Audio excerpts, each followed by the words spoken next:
ಎಲ್ಲರಿಗೂ ನಮಸ್ಕಾರ. ನಾನು ನಿಮ್ಮ ಚೆನ್ನ. ಈ ಒಂದು ವಿಡಿಯೋದಲ್ಲಿ 9ನೇ ತರಗತಿ ಸಮಾಜ ವಿಜ್ಞಾನ ಪಠ್ಯಪುಸ್ತಕ ಪರಿಶುದ್ಧ 2024 ಭಾಗ 1 ಪುಸ್ತಕ ಇದು. ಈ ಒಂದು ಭಾಗ 1 ಪುಸ್ತಕದೊಳಗೆ ನಾವು ಈ ಒಂದು ವಿಡಿಯೋದಾಗ ಏನ್ ನೋಡ್ತಾ ಇದೀವಿ ಅಂದ್ರೆ ಅಧ್ಯಯನ 12 ಕರ್ನಾಟಕ ಜಲ ಸಂಪನ್ಮೂಲಗಳು ಬಗ್ಗೆ ನೋಡ್ತಾ ಇದ್ವಿ. ಈ ಒಂದು ಅಧ್ಯಯನ ಇರ್ತಕ್ಕಂಥ ಅಭ್ಯಾಸ ಬಗ್ಗೆ ತಿಳಿತೋಣ. ಹಾಗೆ ಈ ಒಂದು ವಿಡಿಯೋ ಅಂತಕ್ಕಂಥ ಇಷ್ಟ ಆಯ್ತು, ಇಷ್ಟ ಅಂದ್ರೆ ಒಂದು ಲೈಕ್ ಅನೇಕ ವಿಡಿಯೋ ಪ್ರೋತ್ಸಾಹ ತುಂಬ ಸಿಗುತ್ತೆ. ಇನ್ನೊಬ್ರು ಶೇರ್ ಮಾಡಿ, ಇನ್ನೊಬ್ರು ಸಾಧ್ಯ ಅಂತ ಅನೇಕ ವಿಡಿಯೋ ಚಾನಲ್ ಸಬ್ಸ್ಕ್ರೈಬ್ ಆಗಿ. ಹಾಗೇನೆ 9ನೇ ತರಗತಿ ಸಂಬಂಧಪಟ್ಟ ಕನ್ನಡ ವಿಡಿಯೋಗಳು ಆಲ್ರೆಡಿ ಲಿಂಕ್ ಡಿಸ್ಕ್ರಿಪ್ಷನ್ ಅಲ್ಲಿ ಕ್ಲಿಕ್ ಮಾಡೋದಕ್ಕೂ ಆ ಎಲ್ಲ ನೋಡಬಹುದು. ಹಾಗೆ ಒಂದೊಂದಾಗಿ ಅಭ್ಯಾಸದ ಬಗ್ಗೆ ತಿಳಿತಾ ಹೋಗೋಣ ಬನ್ನಿ. ಇಲ್ಲಿ ನೋಡಿ, ಮೊದಲೇನು ಕೊಡಿದರೆ ಇಲ್ಲಿ ಅಭ್ಯಾಸಗಳಂತಿದೆ.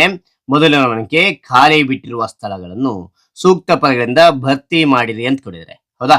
ಮೊದಲು ನೋಡಿ, ಕಾವೇರಿ ನದಿಯು ಕೊಡಗು ಜಿಲ್ಲೆಯ ಡ್ಯಾಶ್ ಎಂಬಲ್ಲಿ ಉಗಮ ಹೊಂದುತ್ತದೆ.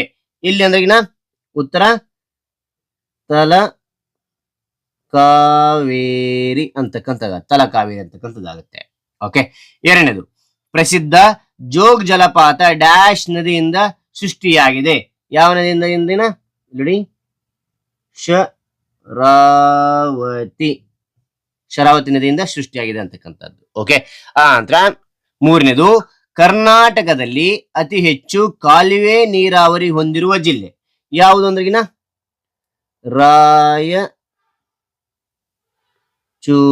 ರಾಯಚೂರು ಅಂತಕ್ಕಂಥದ್ದು. Okay okay. ಆ ನಂತರ ನಾಲ್ಕನೇ ನೋಡಿ, ಕರ್ನಾಟಕದ ಮೊದಲ ಜಲ ವಿದ್ಯುತ್ ಉತ್ಪಾದನಾ ಕೇಂದ್ರ ಇಲ್ಲಂದ್ರೆಗಿನ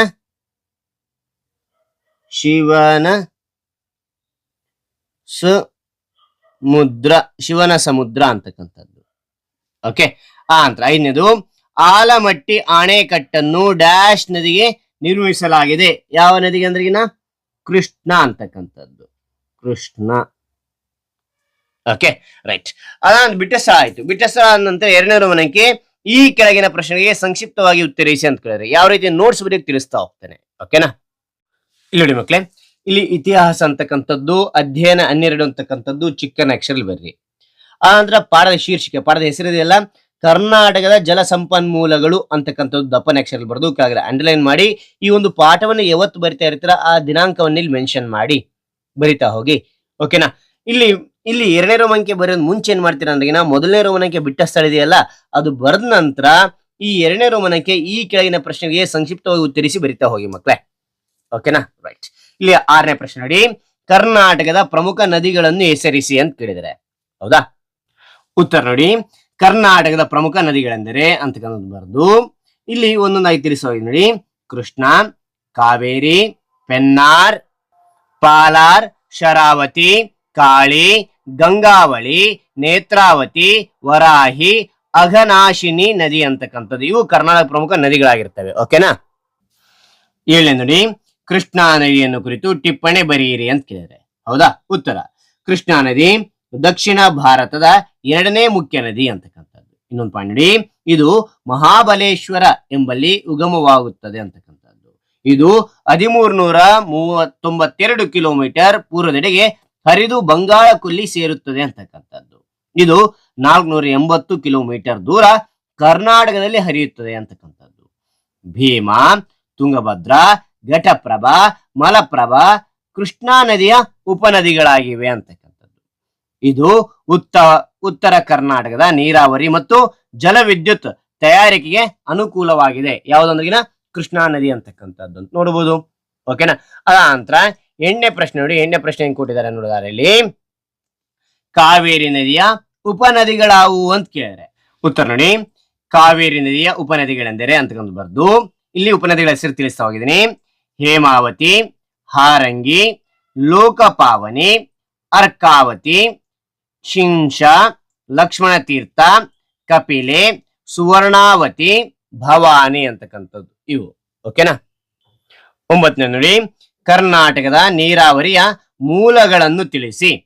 ಇಲ್ಲಿ ನೋಡಿದರೆ ಉತ್ತರ, ಕರ್ನಾಟಕದ ನೀರಾವರಿಯ ವಿಧಗಳೆಂದರೆ ಓಕೆನಾ ಅಥವಾ ಮೂಲಗಳೆಂದರೆ ಅಂತಕ್ಕಂಥ ಬರ್ದು ಬಾವಿ, ಕಾಲುವೆ, ಕೆರೆ ಅಂತಕ್ಕಂಥದ್ದು ಇಲ್ಲಿ ಬರಿತಾ ಹೋಗಿ. ಆ ನಂತರ 10ನೇದು, ನಮ್ಮ ರಾಜ್ಯದ ಪ್ರಮುಖ ಜಲವಿದ್ಯುತ್ ಉತ್ಪಾದನಾ ಕೇಂದ್ರಗಳನ್ನು ಹೆಸರಿಸಿ ಅಂತ ಕೇಳಿದ್ರೆ ಯಾವ್ಯಾವ ನೋಡ್ತಾವಣ.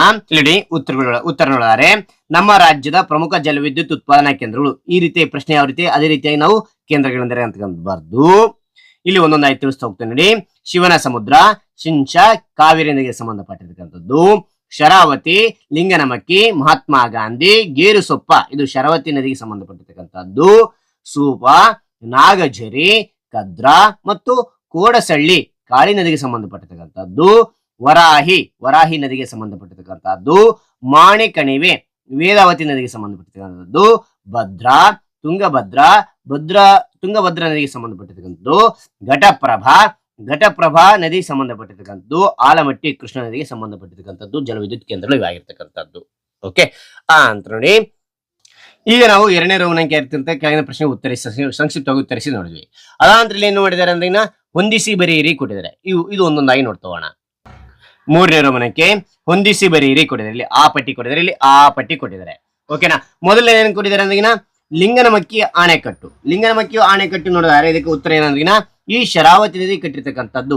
ನೀವು ಈ ರೀತಿಯಾದ ಗುರುತಿಸಿ ಅಥವಾ ಇಲ್ಲಿ 1 ಅಂತಕ್ಕಂಥ ಈ ರೀತಿಯಾಗಿ ಬರೀರಿ. ಓಕೆನಾ. ರೈಟ್. ಅದಂತ ನೋಡಿ ಗಗನ ಚುಕ್ಕಿ ಭರಚುಕ್ಕಿ ಜಲಪಾತ. ಓಕೆನಾ.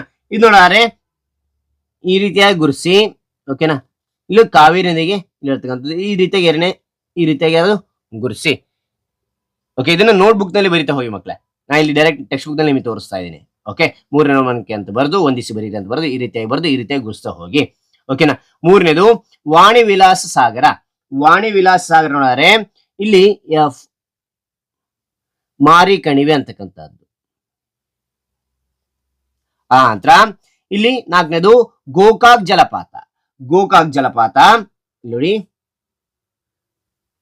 ಘಟಪ್ರಭಾ ನದಿಗೆ ಸಂಬಂಧಪಟ್ಟದಲ್ಲಿ ಈ ರೀತಿಯಾಗಿ 4 ಈ ರೀತಿಯಾಗಿ ಗುರುಸಿ. ನಂತರ ಮಾಗೋಡ ಜಲಪಾತ ಬೇಡ್ತಿ ನದಿ. ಓಕೆನಾ. ರೈಟ್. ಈ ರೀತಿಯಾಗಿ ಹೊಂದಿಸಿ ಬರೀತಾ ಹೋಗಿ. ಹಾಗಾದ್ರೆ ಮಕ್ಕಳೇ ಈ ಒಂದು ವಿವರಣೆ ಅಂತಕ್ಕಂಥ ಇಷ್ಟು ಆಯ್ತಾ? ಇಷ್ಟವಾದ್ರೆ ಒಂದು ಲೈಕ್ ಅನೇಕ ವಿಡಿಯೋ ತಿರು ಪ್ರೋತ್ಸಾಹ ಮತ್ತು ಮುಸ್ಸೆತ್ತೆ ಇನ್ನೊಬ್ರು ಶೇರ್ ಮಾಡಿ ಇನ್ನೊಬ್ರು ಚಾನಲ್ ಸಾಧ್ಯ ಇಂಥ ಅನೇಕ ವಿಡಿಯೋ ಚಾನಲ್ ಸಬ್ಸ್ಕ್ರೈಬ್ ಆಗಿ ಮತ್ತೊಂದು ಹೊಸ ವಿಷಯದೊಂದಿಗೆ ಮತ್ತೊಂದು ಹೊಸ ವಿಡಿಯೋದಿಂದ ಭೇಟಿ ಆಗ್ತಾನೆ. Thank you for watching. Bye ಮಕ್ಕಳೇ.